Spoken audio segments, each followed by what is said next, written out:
நம்ம எல்லாரோட லைஃப்லேயுமே லவ் அப்படின்றது ஒரு முக்கியமான பங்கு வகிக்குது.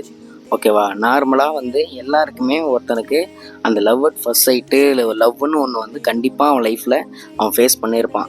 அது ஃபெயிலியரில் முடிஞ்சிருக்கலாம், அது அந்த பொண்ணை மேரேஜ் பண்ணியிருக்கலாம், இல்லை வாட் எவர். அவங்க பண்ண அந்த அந்த லவ்வில் நம்ம எந்த மாதிரிலாம் லவ் நம்மளை ரீச் பண்ணோம், அது எந்த மாதிரியான பெயினை கொடுக்கும், எந்த மாதிரி பிரேக்கப் நடக்கும் அப்படின்றதெல்லாம் என்னோட தனிப்பட்ட கருத்தை நான் இதில் சொல்ல போகிறேன். மாப்பிள்ள இவன் தான் எங்கேயோ செமத்தியா வாங்கியிருக்கான், இங்கே வேற எவனோ வாங்கின மாதிரி அவுத்துறான் பார்த்தி. Love at first sight. இந்த லவ் அட் ஃபர்ஸ்ட் சைடு யாருக்கெல்லாம் நடக்கும்? எல்லாருக்குமே நடக்கும். எல்லாருக்குமே நடக்கும். ஓகே, எல்லா பொண்ணுங்க மேலேயும் நடக்குமா அப்படின்னு கேட்டால் இல்லை. நம்ம எங்கேயாவது போயிட்டுருப்போம், நம்மளோட வைப் செட் ஆகும், நம்மளோட இவங்களை பார்க்கும் போதே நமக்கு தோணும், ஓகே இவங்க நமக்கு ஏதோ செட் ஆகும்னு தோணுது அப்படின்ற மாதிரி நமக்கு தோணும். அவங்கள பார்த்து என்ன பண்ணுவோம், நம்ம ஒரு மாதிரி இம்ப்ரெஸ் ஆகும்.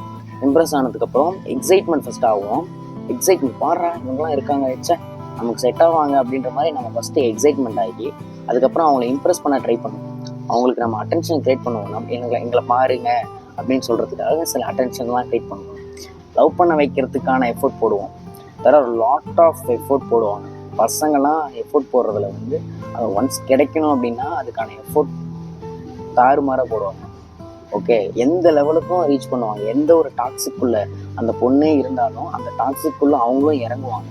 அப்படி இறங்கி அதை கோத்ரூ பண்ணி அதுக்கப்புறம் அந்த பொண்ணை சஸ்டைனபிள் ஆக்குறதுக்கு ஃபுல்லாக ட்ரை பண்ணுவாங்க.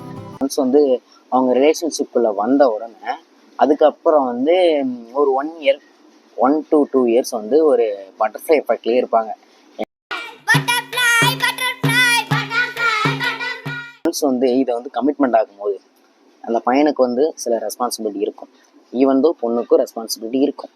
ஒன்ஸ் ரியாலிட்டி கம்ஸு, இவன் எவ்வளோ சம்பாதிக்கிறான், இவனால் நம்மளை வச்சு காப்பாற்ற முடியுமா, நம்மளால் இவனை வச்சு காப்பாற்ற முடியுமா அப்படின்ற மாதிரி சோ மெனி திங்ஸ் அவங்களுக்குள்ள நினச்சிப்பாங்க. ஏன்னா அவங்களுக்கு லவ் பண்ணும்போது நிறைய டைம் கிடைக்குது, அட் த சேம் டைம் யோசிக்கும் போதுமே நிறைய டைம் கிடைக்குது. ஏதோ ஒரு விஷயத்தில் இவன் மேலே அவங்களுக்கு இன்ட்ரெஸ்ட் குறைஞ்சிருக்கும், ஆர் இவங்க மேலே உங்களுக்கு இன்ட்ரெஸ்ட் குறைஞ்சிருக்கும். அதனால் 2 பேருக்குமே அவங்களுக்குள்ளே இருக்கிற ஈகோ வெளியே நீ பெருசா நான் பெருசான்ற சண்டையை போட்டுக்கிட்டு இந்த லவ்வே வேணாம், இந்த ரிலேஷன்ஷிப்பே வேணாம்னு சொல்லிட்டு வெளில வந்துடுவாங்க. இது ஒரு முட்டாள்தனமான ஒரு விஷயம். ஒன்ஸ் நீங்கள் ரிலேஷன்ஷிப்பில் இருக்கீங்கன்னா அவங்க எந்த அளவுக்கு உங்களை ரெஸ்பான்சிபிலிட்டி எடுத்துக்கிறாங்களோ அதே மாதிரி நீங்களும் ரெஸ்பான்சிபிலிட்டி எடுத்துக்கிறது தானே ஹியூமன் நேச்சர். அதை விட்டுட்டு நீ பெரியாளா நான் பெரியாளான்னு பார்க்குறதுல எந்த வகையில் நியாயம்னு எனக்கு தெரில. Once you committed in to relationship அப்படின்னா எனக்கு ஒரு ரெண்டு பேருக்குமே ரெஸ்பான்சிபிலிட்டி இருக்குது.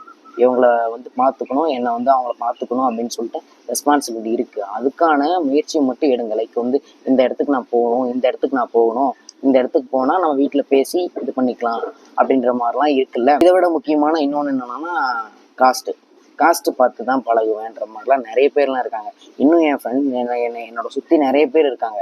அவங்களாம் என்ன சொல்கிறானுங்களா, நான் காஸ்ட்டு பார்த்து தாண்டா லவ்வே பண்ணுவேன் அப்படின்ட்டுலாம் இருக்காங்க. அவங்களாம் எந்த கிரைட்டீரியாவில் சேருவாங்க அப்படின்றது இப்போ வரைக்குமே எனக்கு டவுட்டாக இருக்குது. ஏன் இப்படி இருக்காங்கன்னு எனக்கு தெரியல. ஏன்னா அவங்க இந்தியா வல்லரசு ஆகுமா ஆகாதான்னு கேட்டால் கண்டிப்பாக கிடையாது. இந்த மாதிரி பீப்புள் கண்டிப்பாக இருக்காங்களே. ஒரு பொண்ணு வேற ஒரு பையனை லவ் பண்ணாங்கன்னா அந்த பொண்ணை கொலை பண்ணுறது, ஓகேவா, அந்த பையனை கொலை பண்ணுறது, இந்த மாதிரிலாம் இந்த சமூகத்தில் இன்னும் நடந்துகிட்டு தான் இருக்குது. இதெல்லாம் இதுக்கான எப்போ தீர்வு கிடைக்கும்? இது என்றைக்குமே மாறவே மாறாதா? நம்மளுக்கு நம்மளை நம்ம எந்த அளவுக்கு எஜுகேட் ஆகிருக்கோம் அப்படின்னா நம்ம சேஃப்டியை பார்த்துக்கிற அளவுக்கு தான் மட்டும்தான் நம்ம எஜுகேட் ஆகிருக்குமா? இல்லையே, நம்ம இன்னொருத்தங்களை எஜுகேட் பண்ணுற அளவுக்கு நமக்கு எஜுகேட் ஆகிருக்கு.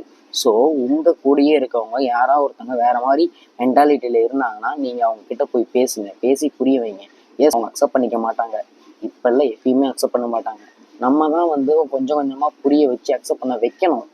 அப்படி அக்செப்டே பண்ணிக்கல அப்படின்னாலும் எப்படிங்க ஒருத்தனை கொலை பண்ண முடியும்? இது எவ்வளோ கேசஸ் தெரியுங்களா? ஆணவ படுகொலை நடந்துக்கிட்டே இருக்கு. எவ்வளோ நான் என் பொண்ணை நீ கல்யாணம் பண்ணக்கூடாதுடா, நான் அவனை கொன்றுவேன் அப்படின்னு சொல்லிட்டு டைரெக்டாகவே சொல்கிறாங்க. டைரெக்டாகவே சொல்லி அந்த மாதிரிலாம் கொள்கிறாங்க. எவ்வளோ படம் வந்திருக்கு நமக்கு. எவ்வளோ படம் வந்தாலுமே நம்ம இன்னும் அந்த ஒரு மென்டாலிட்டியிலேருந்து வெளியவே வரல. இவங்க என்னைக்காவது வெளியே வருவாங்களான்னு கேட்டால் இது இந்த நடக்கவே நடக்காது அப்படின்னு தான் நான் சொல்லுவேன். குழந்தைக்கு உட்கார வச்சு வந்து தமிழில் இருக்கிற 247 எழுத்தும் சொல்லி கொடுத்தோட மாற வச்சிடலாம். ஆனால் இந்த மாதிரி ஆளுங்களை நம்ம வந்து எவ்வளோதான் பேசினாலும் அவங்க வந்து அந்த இடத்துல இருந்து வெளியே வர மாட்டாங்க.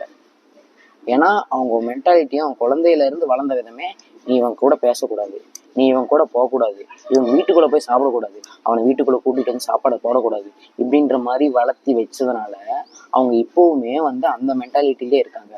ஓகே, இது ரொம்ப சென்சிட்டிவான டாபிக், நான் பேச மாட்டேன் அப்படின்னு சொல்லிட்டு என்னால் ஸ்கிப் பண்ண போக முடியல. ஒரு டாபிக் பேசணும்னா அதில் எல்லாமே போத் சைடில் இருக்கிற நியாயம் தர்மத்தையும் பேசணும்ல, அதனால தான் இது சொன்னேன். ஸோ வந்து நீங்கள் உங்களுக்கு பிடிச்சி உங்களுக்கு தெரிஞ்சு சில பேர் வந்து நம்ம போய் பேசணும்னா மாறிடுவாங்க அப்படின்னு உங்களுக்கு தோணும்ல, அந்த மாதிரி பீப்புள் கிட்ட போய் கான்வர்சேஷன் வச்சு அவங்களையும் மாற்ற ட்ரை பண்ணுங்க. வர ஒரு ஆள் நம்ம சொல்கிறத கேட்டு அவங்க மாறினா ரொம்ப சந்தோஷம்.